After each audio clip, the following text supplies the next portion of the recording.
Hi. In this video, I want to talk about fly lines. And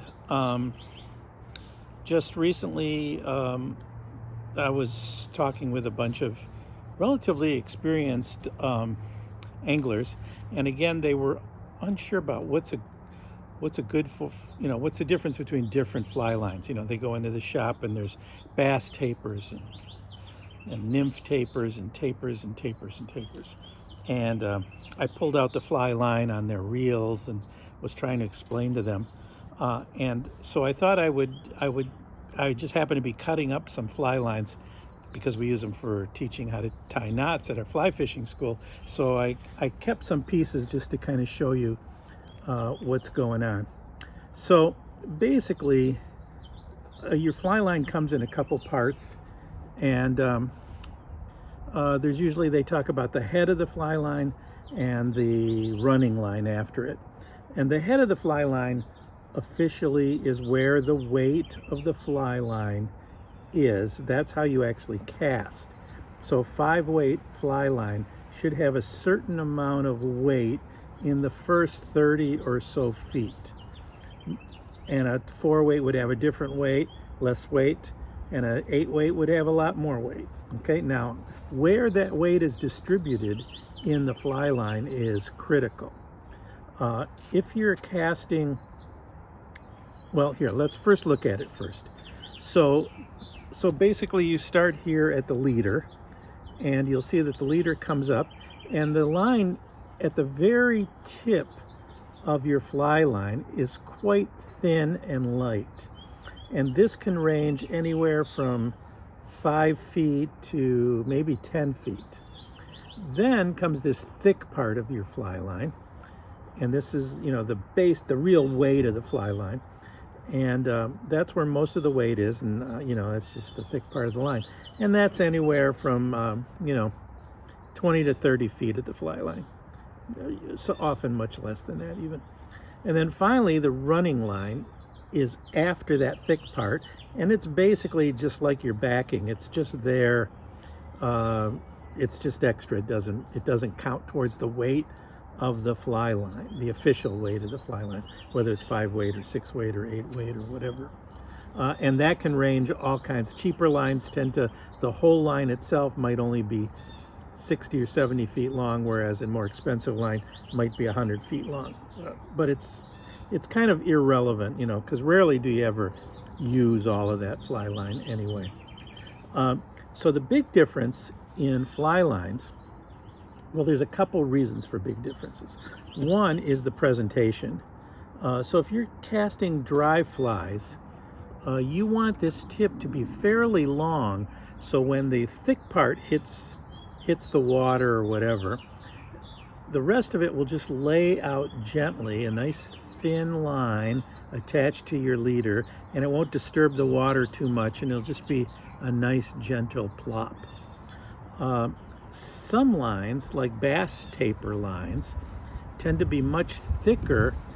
This part is much shorter, so more of the weight is near the tip, and that allows you to, with like a 5-weight rod, to throw a bigger fly, floppier fly.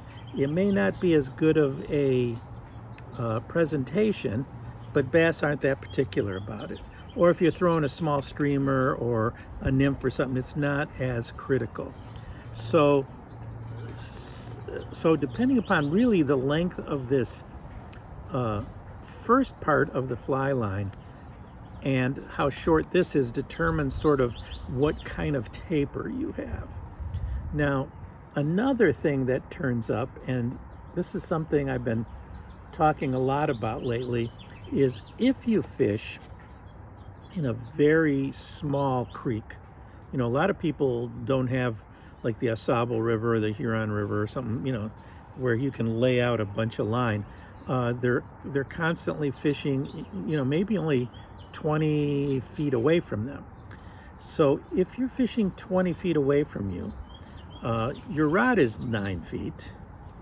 So there's only going to be about 10 feet of fly line, and your leader's 9 feet. There's not going to be a whole lot of fly line sticking out of your rod. Now what that means is that the fly line that's sticking out of your rod is this really thin stuff. So if you try to cast, it's going to be very difficult to load your rod in any significant way. And they actually have lines that are for small creeks. Well, all that is just that this taper is very short. And the way I get around it is I have one reel.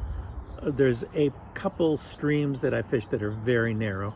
And so on a reel, I have my normal generic 5-weight line on, but I've cut about 5 feet of this off so that this part is practically sticking out of the tip of my rod. That allows my rod to load a little better, and I'm able to, cast with a little bit more authority. I have to be careful about presentation, but in essence it works. So you can fine tune your fly line. You don't have to just use it the way it comes. You can cut it up and do some wild things with it if you want. But this is the most common thing. The more important thing is to know that when you're casting, particularly in short distances, again, 9 feet is your rod. You might have another 9-foot leader. So right away, you're 18 feet without even getting fly line out of your rod. And so if you're only casting 20, 25 feet, something like that, you're going to want some weight outside of the tip of your rod to be able to bend the rod so you can get some kind of a cast that's going to actually work. Okay? And I thought I could show you the thicknesses more readily with, some kind of visual aid. So that's my high-tech visual aid. So often at the fly shop stores, you're going to see, or on the packages, you'll see this weird sort of, it's a thin line and then it looks like a cigar stuck on the end of it. It's like a diagram showing you where these different areas are. But in reality, that's sort of the difference, okay? It's not a huge difference, but it's definitely there. Okay, that's all I have for today. Bye.